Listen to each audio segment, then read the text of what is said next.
Much to my surprise, Basket Case 2, pretty damn good. What do you think, Belial? Yeah, I think it's pretty good too. Yeah, you get laid in this one. Yes, you do. In the horror genre, in the 1980s, sequels were basically everywhere.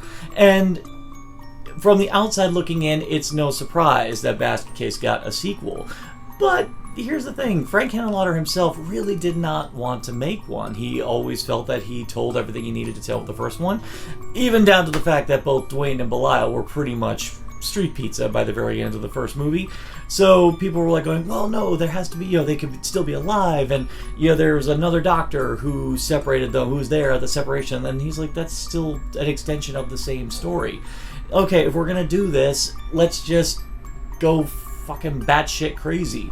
And which, fortunately, is a thing Frank Henenlotter does exceptionally well. And this time he teamed up with a producer who really did give him a lot of carte blanche to do whatever the fuck he wanted, and gave him a pretty sizable budget, not just to make this movie, but to also make Frankenhooker. So he took that money and made 2 movies back to back, 2 amazing movies.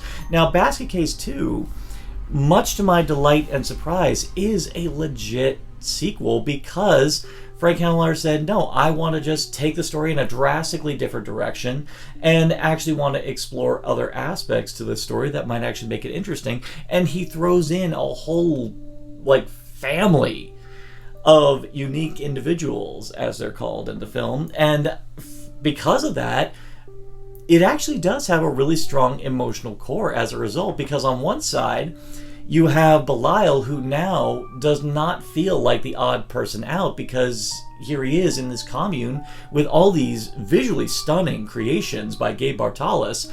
So much so that Belial ends up meeting a love interest and segueing into a sex scene, which, for my money, is probably one of the sex scenes for the ages. I won't spoil it for you, but it's kind of amazing.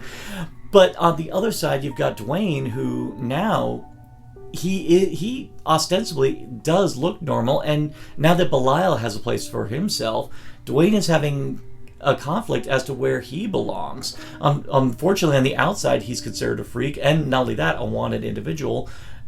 But here, he's not like everybody else, so he doesn't know where he belongs. But I like that the film really explored all of that, and really gave a lot more than people would have expected for a sequel to Basket Case.